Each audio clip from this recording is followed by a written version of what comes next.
Hello there, two-stroke turbo fans. Welcome back to the channel. My name is Mark, and this is my shop dog, Stella. You've seen her on the channel a lot. A lot of you actually tune in just to watch her, which I think is a little nutty. She is a little nutty. She's sniffing the air right now to see if there's any rabbits nearby. She's basically a hunting dog that's on point 24 hours a day. As soon as we open the door to go outside in the morning, she's hunting.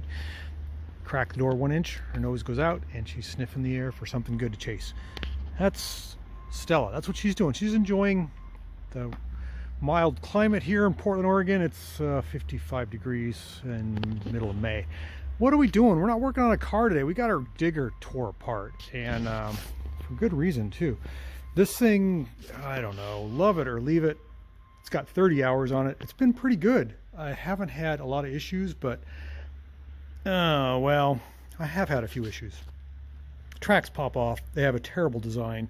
I think I finally got them set. They're like a manual adjust. There's no hydraulic tension to them. So sometimes you'll be stuck in the dirt right where you need the power of the machine to twist or turn, and track pops off, and that's frustrating as heck. I've also noticed this issue, which has been coming for a while.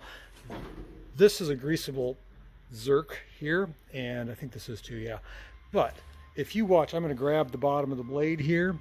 Look at this. Same here. This is wore out. I mean, I shouldn't be able to move the blade 4 inches. What happens is you push the blade down, it'll actually try to go under the tracks, which is getting bad. So I've got to put a bushing in this and or here, or all of them or something. It's just kind of a bad design. That doesn't bother me as much as this though. So I've got the plate off. This is the floor mats are off, and I've got the center section off, and I'm going to shine down here. Let me turn the light on. Here. Okay, got the light on. This guy right here, that's my swing motor. That makes the whole turret twist like this. Check this out. I'm going to grab onto my roll cage here. It's coming apart, which is not good. So watch this. This whole motor is falling apart. The bolts have loosened up. These 4 bolts on the bottom, they're Allen head bolts. Watch again, I'll try to do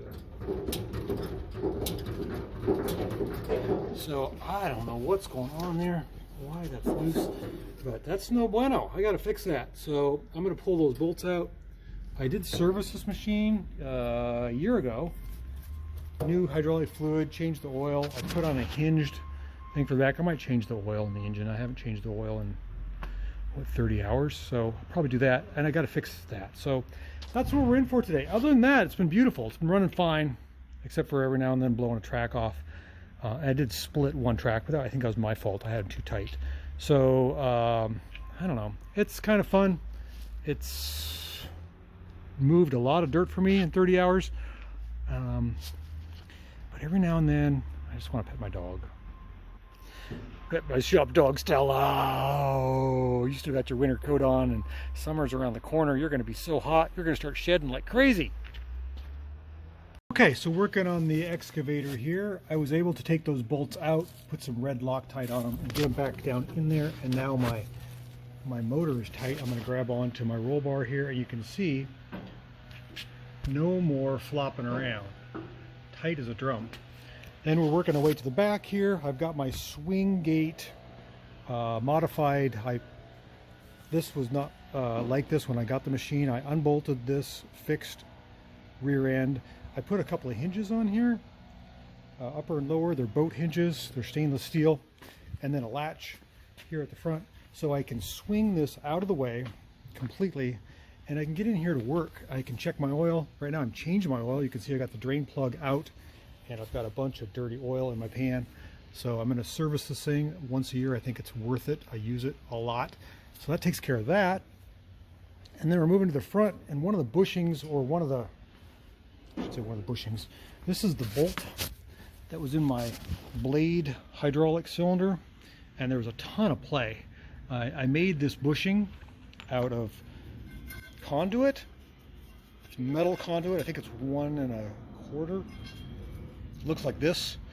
And I just slide those into this area here. I hope these hold up. They're conduit, so I don't know if they will or not, but it's the only thing I had on hand.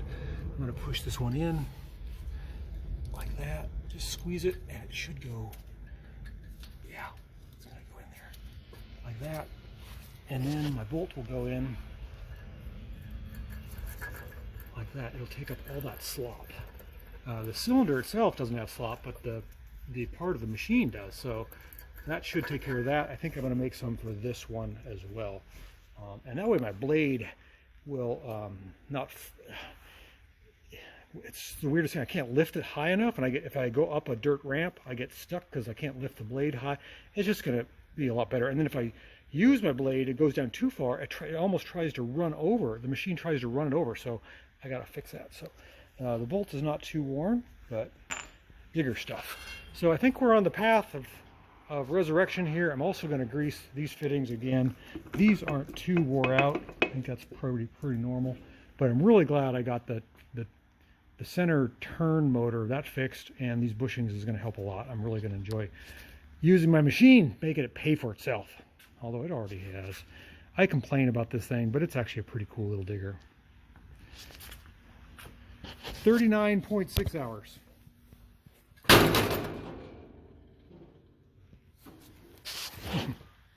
Okay, so after fussing around with the digger a little bit, I knocked this out. This is like a bearing, and half of it's missing. That goes around this bolt, and that's probably why I'm having some issues. I bet you this one's bad too. I gotta find something to replace this. You can see the threads in there from the bolt. It's made out of aluminum, or I don't know. Let's get this fixed. Okay, so I found a piece of scrap gas line. I think it's a gas line, black iron line, and I cut and made a little bushing that simulates the old one. That's the old bushing, and that's the new one. Something like that.